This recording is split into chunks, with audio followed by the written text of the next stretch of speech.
Bismillahirrahmanirrahim. Assalamualaikum warahmatullahi wabarakatuh.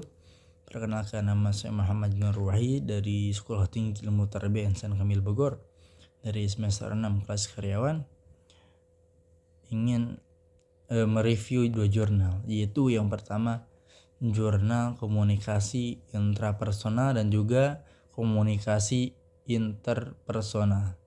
Nah, yang pertama saya akan review jurnal tentang komunikasi intrapersonal. Nah, teman-teman, jurnal ini membahas komunikasi yang terjadi di dalam diri seseorang, termasuk berbicara dengan diri sendiri, merenung, mengamati lingkungan, dan juga memberikan makna pada pengalaman pribadi.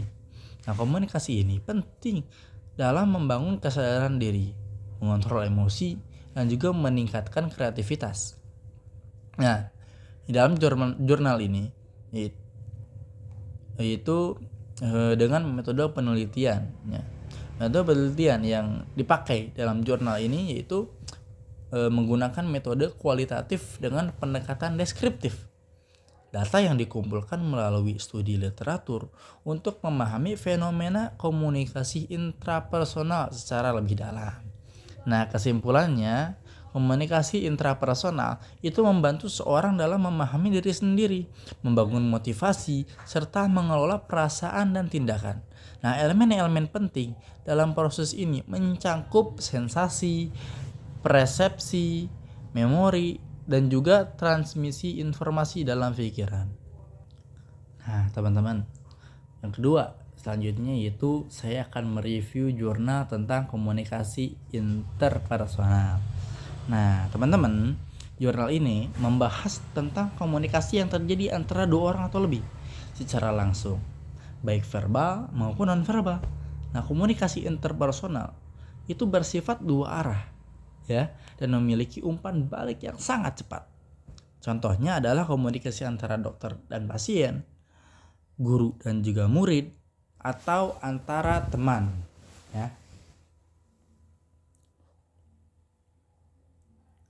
Nah, teman-teman, di dalam jurnal ini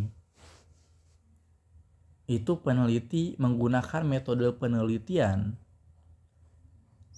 studi literatur dengan analisis berbagai sumber yang berkaitan dengan komunikasi interpersonal. Nah, kesimpulannya, teman-teman, komunikasi interpersonal sangatlah penting dalam membangun hubungan sosial, mempengaruhi persepsi orang lain, dan juga dapat menciptakan interaksi yang lebih efektif. Nah, proses komunikasi ini bersifat dinamis dan terus berkembang sesuai dengan situasi dan juga hubungan antar individu. Nah, teman-teman, saya akan memberikan contoh studi kasus untuk dua jurnal tersebut. Nah, yang pertama yaitu untuk jurnal tentang komunikasi intrapersonal. Nah, yang pertama contoh studi kasusnya, ya, judulnya dampak komunikasi intrapersonal dan interpersonal dalam kehidupan sehari-hari. Nah, skenario 1 itu untuk komunikasi intrapersonal, mohon maaf. Nah, seorang mahasiswa bernama Rudi sedang menghadapi ujian penting. Ia mengalami kecemasan dan mulai berbicara dalam hatinya. Saya pasti bisa mengerjakan ujian ini. Saya sudah belajar keras, tenang, fokus, dan jangan panik, berkata Rudi di dalam hatinya. Nah, kemudian Rudi ini menggunakan teknik pernapasan dan meditasi untuk menenangkan pikirannya sebelum masuk ke ruang ujian. Nah, itu contoh komunikasi intrapersonal. Nah, yang kedua, skenario 2, yaitu contoh studi kasus tentang komunikasi interpersonal. Contohnya seperti percakapan murid dengan dosen atau murid dengan guru.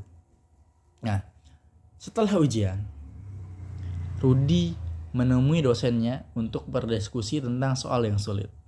Rudi berkata, "Pak, saya ingin bertanya tentang soal nomor 5. Saya merasa jawabannya kurang tepat. Bisa dijelaskan lebih lanjut?" Nah, dosen pun menjawab, "Tentu, Rudi. Soal ini menguji pemahaman konsep dasar yang sudah kita bahas di kelas. Mari kita bahas bersama-sama. Nah, melalui komunikasi interpersonal ini, Rudy mendapatkan pemahaman yang lebih baik dan membangun hubungan akademik yang lebih positif. Nah, sekian yang dapat saya sampaikan. Kurang lebihnya mohon maaf. Assalamualaikum warahmatullahi wabarakatuh.